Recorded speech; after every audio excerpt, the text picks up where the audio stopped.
안녕하세요. 시사건건 홀수영입니다. 뉴스타파가 김만배 녹취록을 공개했습니다. 그 내용이 너무나 충격적입니다. 사실은 알만한 사람들은 다 아는 내용이었는데 이게 본인의 음성까지 공개가 된 거예요. 이건 여파가 다를 수밖에 없습니다. 김만배의 녹취록, 이걸 정리하면 부산저축은행 불법 대출건 중에 이 대장동 대출, 이걸 윤석열이 눈 감아줬다. 이런 내용이고요. 대장동 사업에서 이재명은 우리에게 불이익을 줬다. 이런 내용입니다. 일단 윤석열을 절대로 용서할 수가 없습니다. 윤석열은 대장동 사건에서 이재명 후보가 아무런 연관이 없다는 걸 다 알고 있었습니다.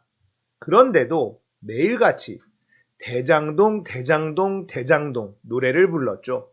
그리고 이재명 후보가 마치 비리의 주범인 것처럼 이야기하고 다녔습니다. 본인이 그 사건에 연루되어 있기 때문에 이재명 후보가 이 대장동 비리와 아무런 관련이 없다는 걸 그 누구보다도 잘 아는 사람이 바로 윤석열이었습니다. 정말 가증스럽죠.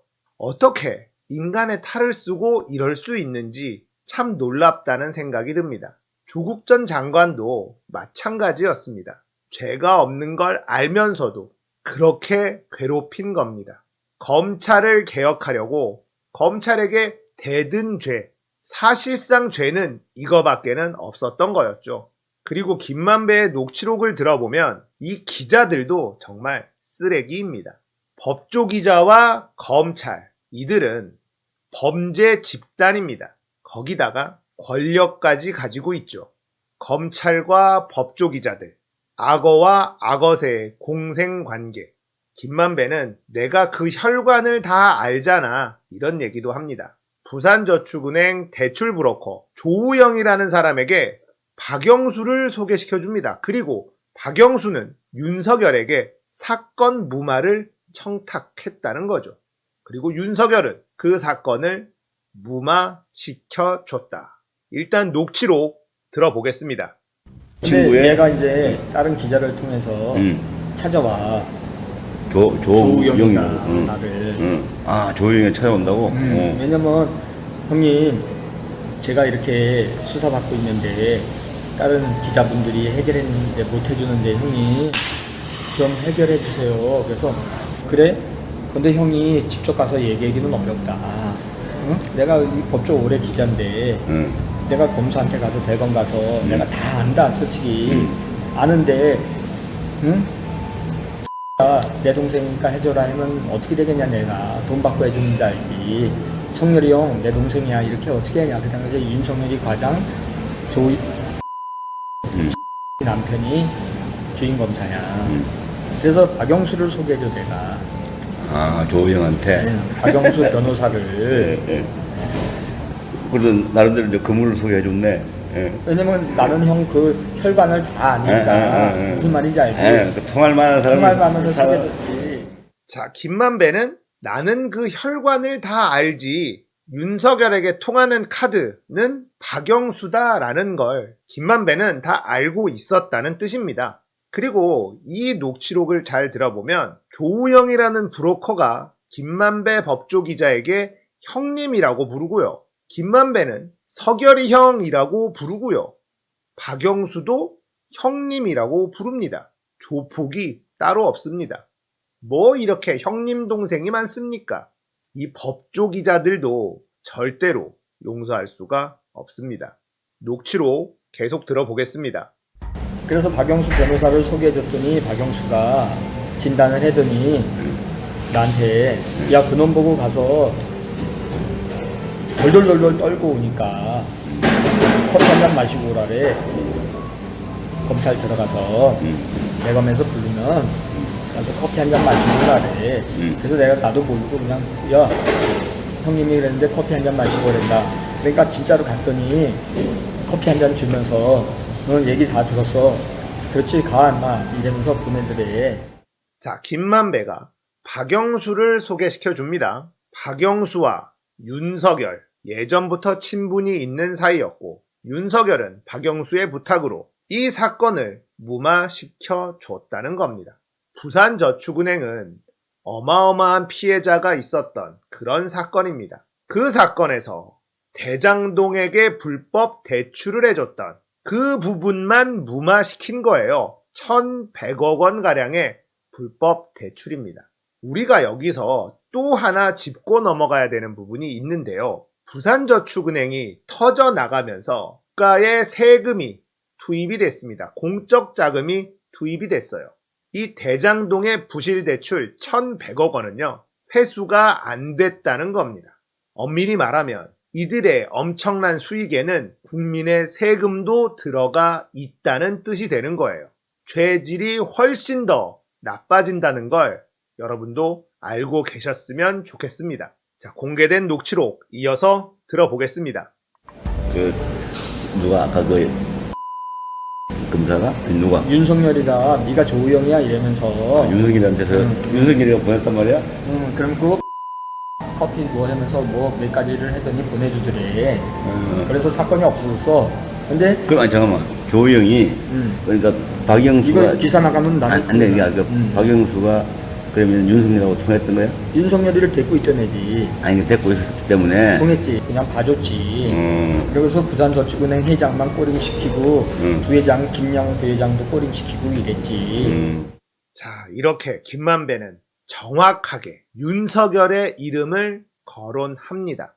박영수가 데리고 있던 윤석열이었기 때문에 둘은 통한다는 걸 본인은 잘 알고 있었고 윤석열이 덮었다. 자, 윤석열의 가증스러움은 TV 토론회에서도 이어지는데요. 이것도 한번 들어보겠습니다. 조은영한테 커피는 왜 사주셨어요? 그럼 왜 타주셨어요? 저는 그 사람 본 적이 없습니다. 아니, 참. 희한하네요. 갖다 붙이려고 10년 전 그럼 것까지. 3분. 윤석열은 조우영을 본 적도 없습니다. 이렇게 말했습니다. 이렇게 김만배의 녹취록이 공개가 되자 국민의힘 측은 김만배의 일방적인 거짓말이다. 자, 이렇게 주장하고 있습니다. 하지만 이 이야기가 처음 나온 이야기가 아니에요. 남욱 변호사, 이 사람이 검찰에게 진술한 내용이 있는데요. 어떻게 진술을 했느냐? 내 기억으로는 일주일 안쪽으로 2회 조사가 있었는데 저랑 김만배, 조우영이 2회 조사 출석 전에 대법원 주차장에서 만났었습니다. 그때 김만배가 조우영에게 오늘은 올라가면 커피 한 잔 마시고 오면 된다. 물어보는 질문에 다 협조하면 된다. 그래서 조우영이 검찰에 출석해서 2회 조사를 받고 나왔는데 실제로 주임검사가 조우영에게 커피를 타줬다고 했고 첫 조사와 달리 되게 잘해줬다고 말을 했습니다. 이렇게 진술을 했어요. 자, 그리고 중요한 부분이 대장동 비리에 대해서 누가 몸통이냐 이 부분이잖아요. 녹취록 들어보겠습니다. 처음에 잘 팔렸으면은 한 20명한테 팔기로 했었는데 천화동인 1호서부터 18호까지 해서 근데 안 팔렸지. 하나도 안 팔렸어. 그게 왜냐면 하나도 너무 공모 조건을 성남이 유리하게 자기네한테 유리하게 해서 법조인들 엄청나게 이거 이제 투자하겠다고 했는데 3,700억 손 배당 받아가겠다니까 이제 법조인들이 아이 우리는 안 해 그러면 이렇게 해서 형이 많이 갖게 된 거지. 천화동이 다 파는 거였었는데 그걸.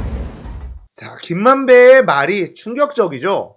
원래는 이 화천대유 아래 천화동인이라는 이것들을 만들어서 법조인들한테 다 팔려고 했었다는 거예요. 김만배가 법조 기자를 하면서 만들어놨던 이 네트워크를 활용해서 이걸 다 팔고 투자를 받으려고 했는데 법조인들이 하나도 안 샀다.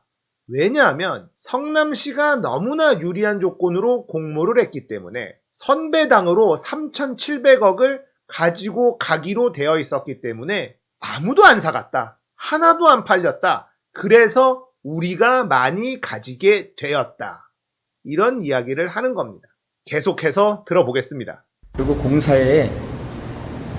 도시공사에 한 몇 년 동안 250억 원을 줘서 운영하게 직원들이 또 좋네. 운영비로 직원들 그거는 배당 3,700원 말고 준 거야? 그렇지 상관없는 거지. 자산운용사가. 근데 그 줘야 될 의무가 있는 거야? 아니 법적으로? 법으로 걔네들이 그렇게 만들었어. 그 도시개발공사 돈이 없으니까. 그렇지 그거에 관여했는 애들.